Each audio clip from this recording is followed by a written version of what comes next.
All right. So, matter of fact, you know, select here.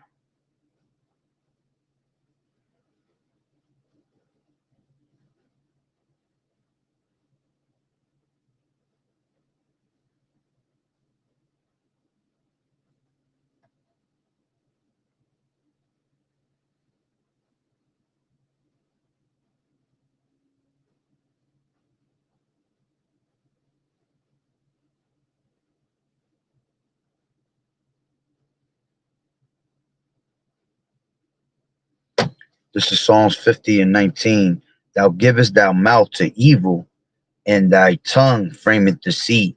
I'd like to start off by saying Barakatah Yahweh, Barakatah Yahweh Shai, Kol Haloyam La Yahweh, Bahashem, Yahweh Shai, Bahashem, Rachakodash. Double honors to the elders and apostles of Great Millstone who rule well. Blessings and salutations to the hopeful elect that scattered abroad, the Akim and the Akwat that's listening in. Yahweh Ratazah, Lord willing that the lesson is edifying. It's the brother Shawab Amawan back at you with another lesson.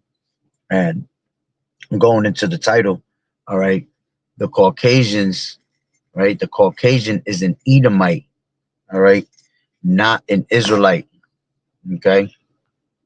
The Caucasian is an Edomite, all right, and not a Caucasian, all right? And this is inspiration comes from a video that I got on Instagram, all right, and like I just read in Psalms 50, 19, all right, thou givest thy mouth to evil and thy tongue frameth deceit, because that's what this devil's about, all right? He loved to frame deceit with his mouth, okay? He loved to speak lies, as the scriptures tell you in John 8 and 44, right? That he is the father of it, all right? When he speaketh a lie, he speaketh a lie. Let's grab that real quick, all right? And he is the father of it. This is John, all right? And this was speaking about our people that want to be in the lust of their father, the devil, okay? This is 8 and 44 in John, and it says, ye are of your father, the devil, and the lust of your father you will do. He was a murderer from the beginning and abode not in the truth, because there is no truth in him. When he speaketh a lie, he speaketh of his own, for he is a liar and the father of it. All right. And the scriptures also tell you that the wicked is estranged from the womb. As soon as they come out being born, right, they speak lies. Okay. So everything that comes out of this damn devil's mouth is a damn lie. All right. And ultimately, he does these things to hide himself. All right. And the scriptures tell you there is nothing that is hid that shall not come to the light. All right. Let's grab that. This is Luke 2 and selecting that 2, 12 and 2. For there is nothing covered that shall not be revealed, neither hid that shall not be known. Therefore, whatsoever ye have spoken in darkness shall be heard in the lights, and that which ye have spoken in the ears and closets shall be proclaimed upon the housetops. All right. So there's nothing that's going to be hid, all right, that is not going to be made manifest and come to the light through the spirit and power of Yahweh Bashim Yahweh Shai. And this is why this devil hates us, man, because he is being consumed with the spirit of his mouth. All right. The spirit of his mouth is the mouth of the prophets. You see, the Lord puts the spirit on us to make Esau bare that he can no longer hide himself, as the scriptures say. You see? So with that being said, let me grab this video. All right, and I'm pretty sure Esau right now with the title, he probably shadow banning me right now from everybody. All right, because I've done lessons like this in the past, and he always does that. All right, but this is real quick.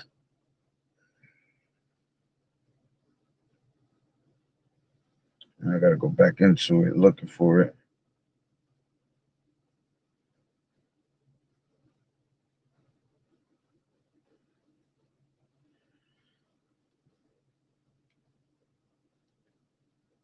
You call a Caucasian. You are a Caucasian. You are also an Israelite. Why are you called a Caucasian? You are a Caucasian. You are also an Israelite, according to Noah Webster in the Holy Bible. The Webster Encyclopedia of Dictionaries, copyright.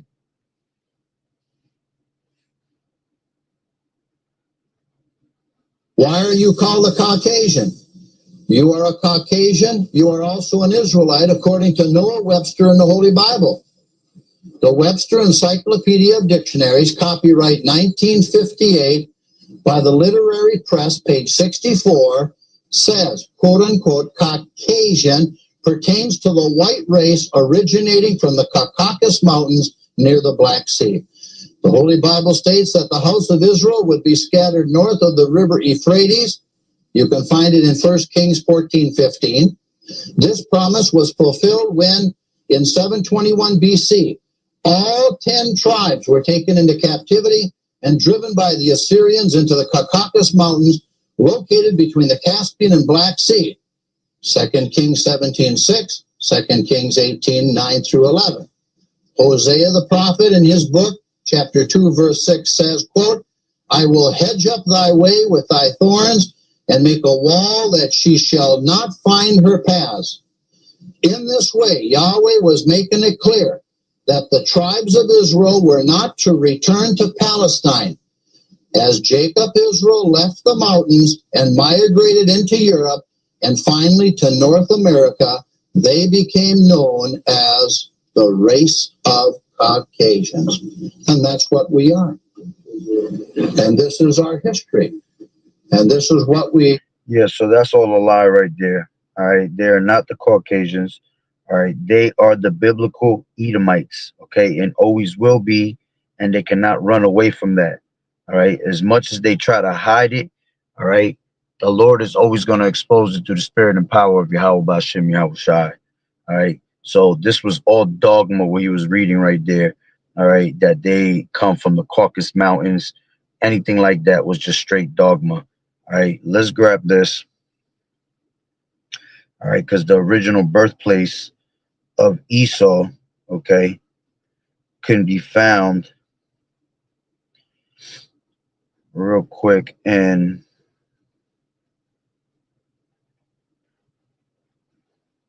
this is Genesis 38, I believe it is, or 36. Let me try 36 first. It was 36. So it says, now these are the generations of Esau, who is Edom. Okay. Now, before I go on with that, all right, we know through the spirit that it's the so-called white man, but I have a book here called Who is Esau Edom? All right, written by Charles A. Wiseman, which is an Edomite himself. All right. And I believe he is he is what you will call a Jewish man, okay? A roundabout Jew, right? So when you go into the first page, the first chapter, which is on page 5, it says, Life and history of Esau. Esau was the firstborn of Isaac, and thus was the heir to the birthright derived from the direct racial lineage of Adam to Noah to Abraham. Thus, Esau was racially an Edomite and a Semite and a Hebrew, the racial stock of the white race. You see? So now I can go back on and I'll grab a little bit more from that book. All right, but let me just prove this point. This is Genesis 36. And now that we have a clue of who is Esau Edom, right? He is from the racial stock of the white race. It says, now these are the generations of Esau, who is Edom. Okay, you jump down to 8. It says, thus dwelt Esau in Mount Seir. Esau is Edom. Okay, now let's see what the word dwelt means. Okay, let me see if it gives you saying that that's the birthplace. Okay, dwelt goes into the word. All right, Yahushua, Yahushab, Wayashabab, right? Wayashab. It goes into to dwell, okay? Remain, okay? Place, to set place, all right? To cause cities to be inhabited, okay? when you go into the word dwell, all right, just want to see what it says. Live in or at a specific place. Okay. Groups of people still dwell in these caves, and that's spiritual. Did they that they even use that sentence for the word dwell? All right. Groups of people still dwell in these caves, okay, because that's where he came from, the caves, the mountains, all right, Mount Seir, okay. I just want to see what else it says here. uh yeah, Old English, dwelling means to tarry, okay, remain in a place, all right. Let me see what the word etymology of dwelt, all right. Dwelt comes from the Old English word dwellen, meaning to delay or hinder. However, its meaning changed in Middle English, influenced by Old Norse, to mean to live or reside, and became the common past tense form alongside dwelled. Exactly, to live or reside. I was hoping it would say the original birthplace of somewhere. All right, but hey, that's close enough. All right, to live and reside.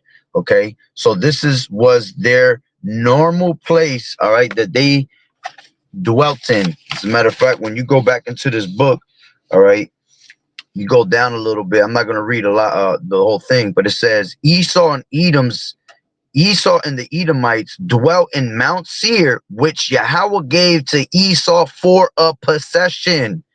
This land was also known as Idumea, and the land of Edom. Mount Seir lies south of the Dead Sea, stretching south to its seaport at Elath, all right, and included the ravine known as Petra, because that's what it will be named today. It will be named Petra, you see. So the word Caucasian that they got, all right, is just another way for them to hide themselves, because from Petra they moved on to the Greeks, you see, and then they conquered the Greeks just like they conquered the Romans, all right. And when they conquered these places, right, they called themselves those places. They called themselves Greeks. They called themselves Romans, you see. So it's all to hide themselves, because just like in 1681 when they called themselves white, you see, it was all made for them to hide themselves from who their true identity is, which is the biblical Edomites, and they will always remain the biblical Edomites. All right, the scriptures tell you, all right, and Ecclesiastes 4. Let me get that real quick. 4:16. It says, "There is no end of all the people, even of all that have been before them.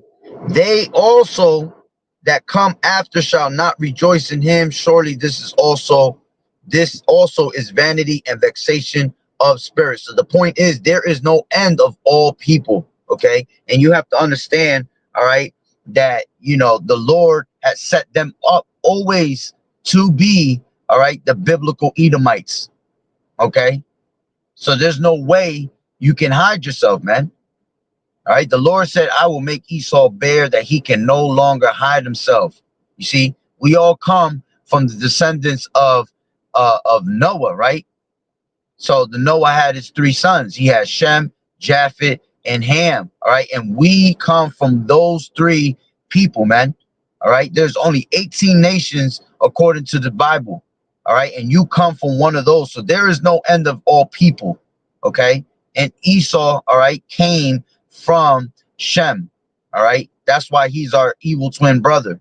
You see? But let's continue on real quick. All right. Now that we know that. So let me read a couple more pieces in here. All right. And I'll pretty much close it out because I ain't going to spend too much time on this. All right.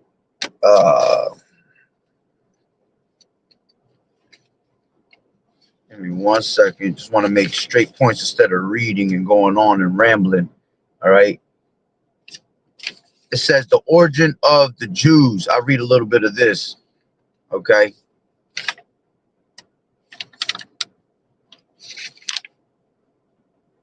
Yeah.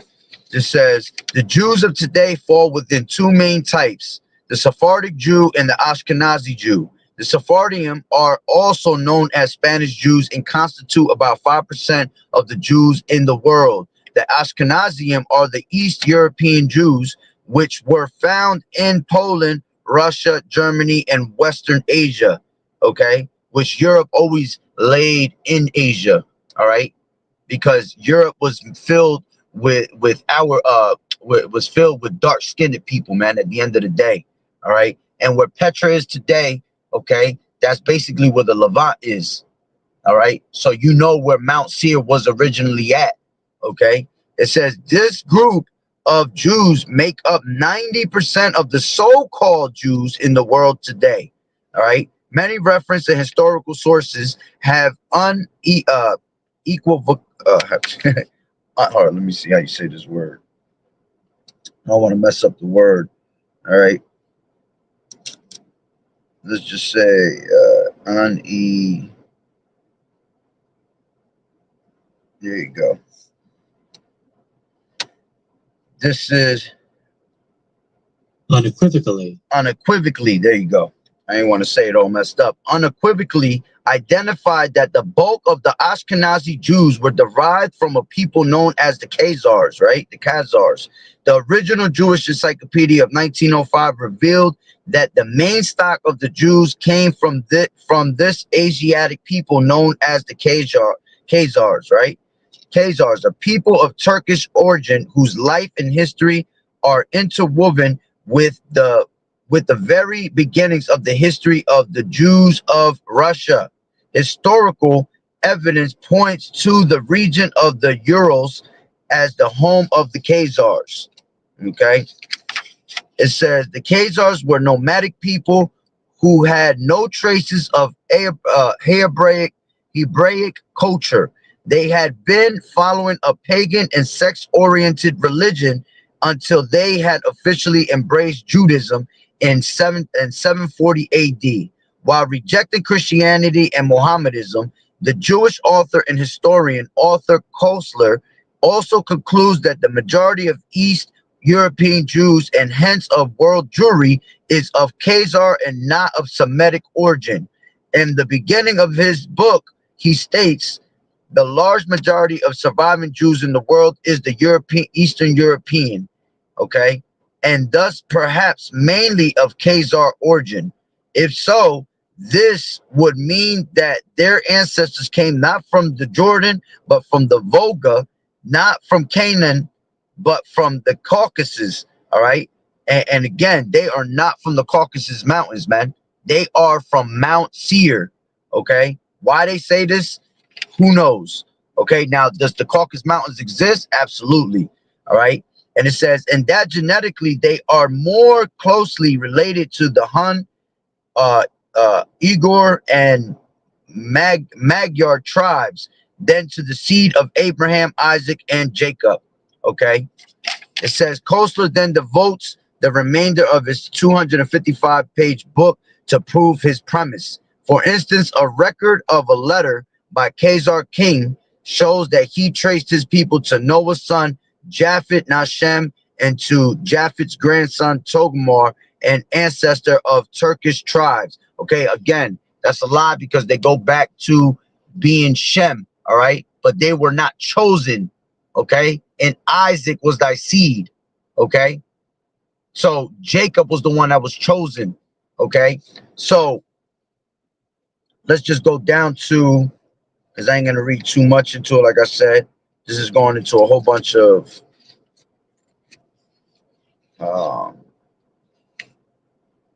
yeah, let's jump right here to this point. It says the Sier Mountains are none other than the original land of Esau Edom.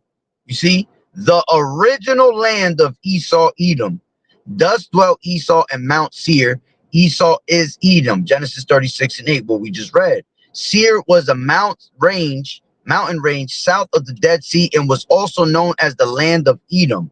The Seir Mountains were the home of the Edomites for nearly a millennium. Thus, it should be no surprise that migrants from that land would recall the name of their original homeland. If the Khazars, all right, did originally dwell near the Sier mountains, then the Khazars, and thus, see, that's probably why they bringing it out like that, because the Khazars, all right, were around where that the Caucasus mountains were, you see, which is two different types of they the same people, okay, but just different types of people that were scattered at the end of the day. It says, if the Khazars did originally dwell near the Sier mountains, then the Khazars, and thus world Jewry, are racially of Edomite stock. You see, because they had, remember when we first read, it said you have Sephardic Jews, right? What was it? It said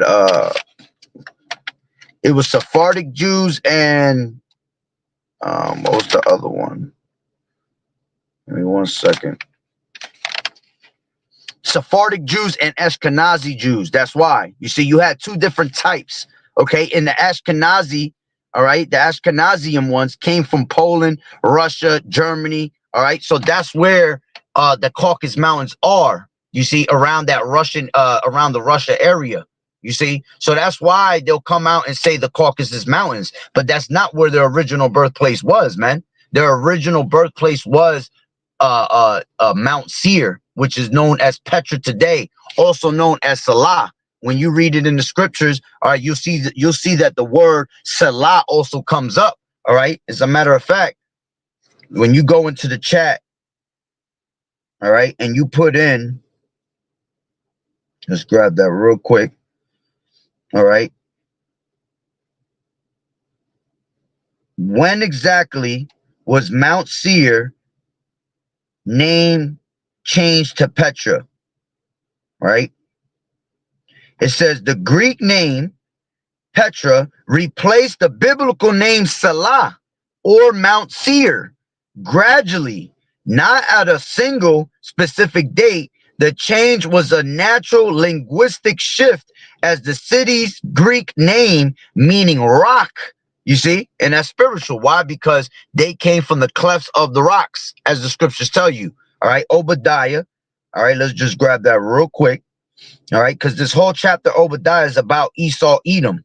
Okay. Obadiah 1, it says, Edom will be humbled. Okay. The vision of Obadiah does say the Lord Yahweh concerning Edom. We have heard a rumor from the Lord Yahweh, and an ambassador is sent among the heathen. Arise ye and let us rise up against her in battle. Behold, I have made thee small among the heathen, thou art greatly despised. The pride of thine heart has deceived thee, thou that dwellest in the clefts of the rock. You see, whose habitation is high, who saith in his heart, who shall bring me down to the ground?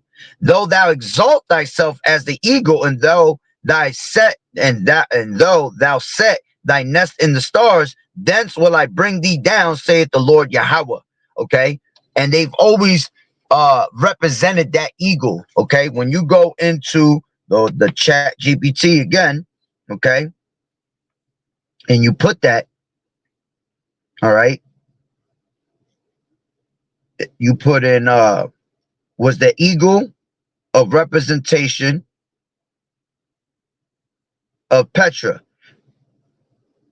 It says, yes, the eagle, yes, eagles, hold on. Yes, eagles are carved on the structures in Petra, notably on the Ashkenazi, you see, Ashkenaz, the treasury, okay, where four eagles at the top. All right, at the top symbolize souls being carved to the afterlife. You see, so even when you go into Petra today, all right, where Mount Sier was, you will find actual carvings, all right, of the eagle, all right, showing you that this devil, all right, was always a representation with that eagle. All right, so the Lord said, though thy what did he say? Let's grab it again. Okay, back in Obadiah. He said, though thou exalt thyself as the eagle, you see, and though thou set thy nest among the stars, thence will I bring thee down, saith the Lord Yahweh. All right. And see, when they conquered the Greeks and then they called themselves Greeks, they had the same symbol. when they conquered the Romans, right? And they called themselves Romans. They had the same exact eagle, you see? And always what they did was they tried to hide themselves by naming themselves different types of cultures, different types of people, all right? Because that's what that devil will always be doing, man. And as a matter of fact, to grab that, all right, let's grab that in this book also again. Who is Esau Edom? All right, once again, great book to read. All right, let me just get straight to that point, and I can pretty much close it out. When you go to page 23, all right, it says,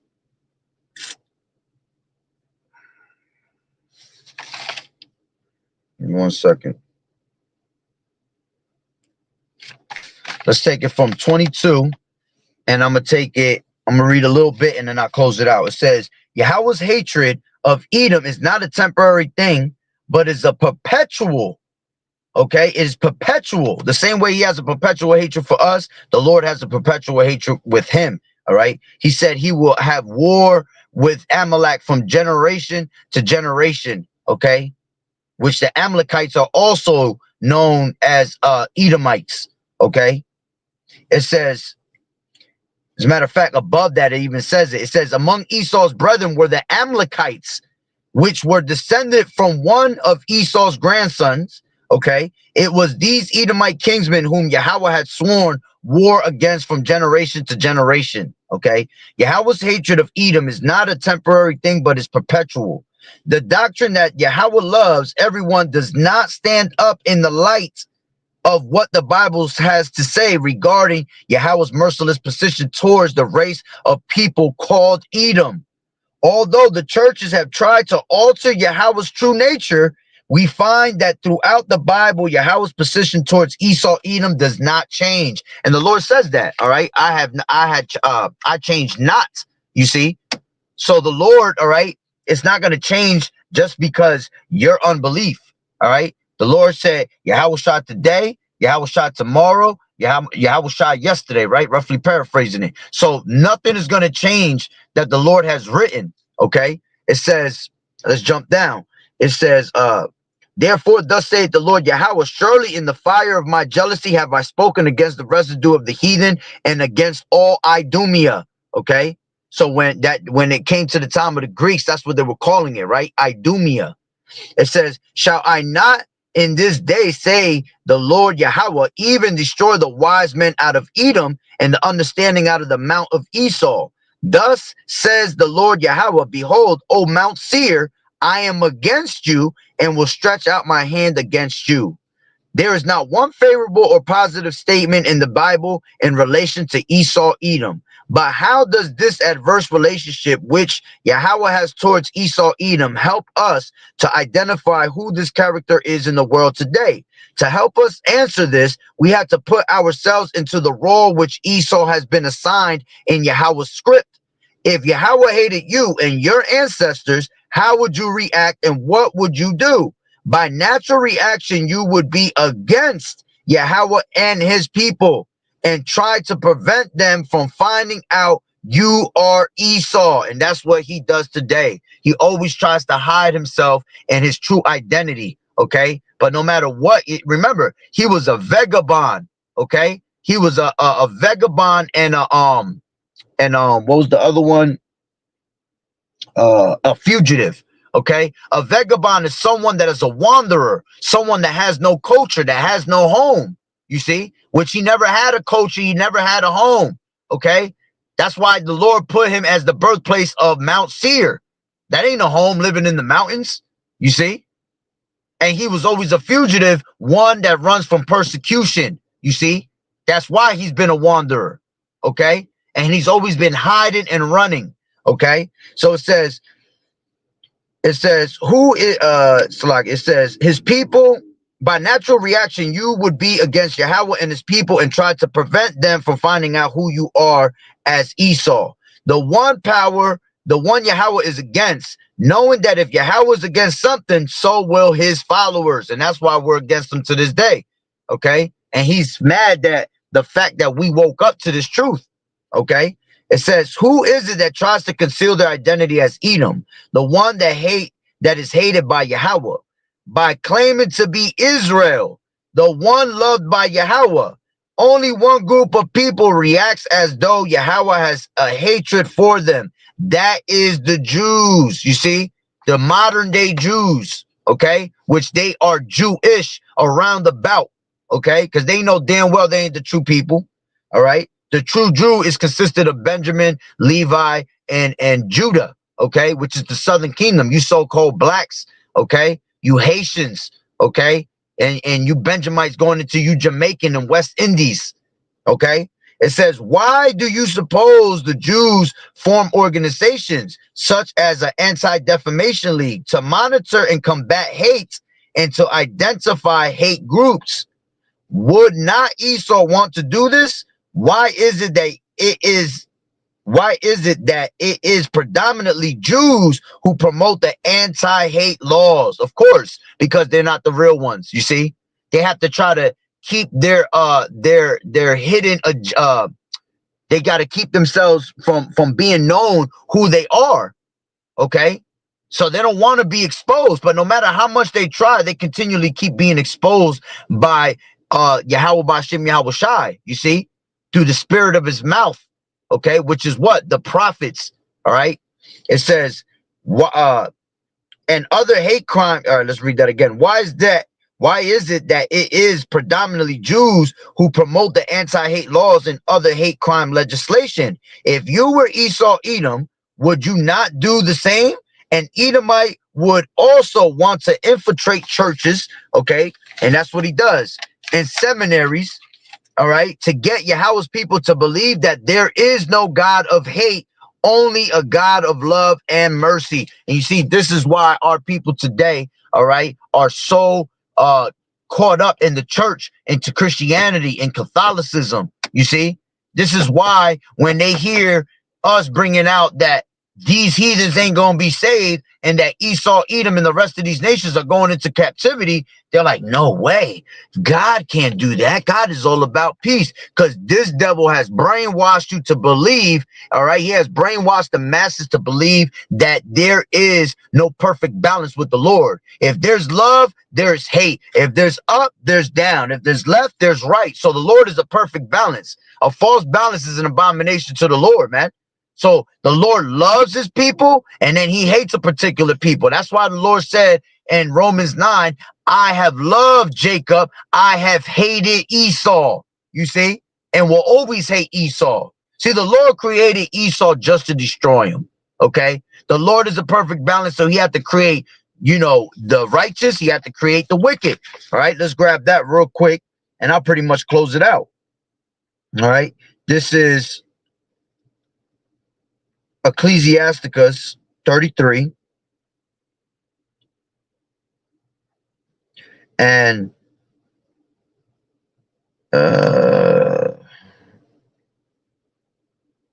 11. In much knowledge, the Lord Yahweh Shai has divided them and made their ways diverse. Some of them has he blessed and exalted, and some of them has he sanctified and set near himself. And that's the nation of Israel. You see, we were blessed, okay, by Yahweh, by Hashem Yahweh Shai. And we have been brought near, okay, and sanctified to himself, right? But some of them has he cursed and brought low and turned out of their places. And he has cursed Esau, you see, forever, okay? Even going back to the garden, when that serpent, right, that sly, treacherous man that fed the philosophy to Eve, all right, what did he say? He said he would be cursed all the days of his life, okay? And that he will be on his belly in the dust, meaning he will be in confusion. That's why he under strong delusion today, you see? It says, some of them he has blessed and exalted, and some of them he sanctified and set near himself. But some of them has he cursed and brought low and turned out of their places. As the clay is in the potter's hand to fashion it at his pleasure, so man is in the hand of him that made him to render to them as liketh him best. Good is set against evil, life against death. So is the godly against the sinner, and the sinner against the godly. So look upon all the works of the Most High, and there are two and two, one against another. You see? It's plain and simple. So the Lord is a perfect balance, man. And the Lord loves his people, and he hates Esau. Okay? So let's finish that up. Uh, it says, an Edomite would also want to infiltrate churches and seminaries to get Yahweh's people to believe that there is no God of hate, only a God of love and mercy. The Jews have done just that in Christendom, okay? The Edomite Jews of today are the main ones who are concerned about hate, and with good reason. They are desperately trying to suppress all hate, even any acts or words that could be construed as causing mental anguish, in response to their role as being the people against whom the Lord has indignation forever. The Jews have made the concept of hate a taboo. Okay, the Jew Eli Weasel stated on public television that even hate of hate is dangerous.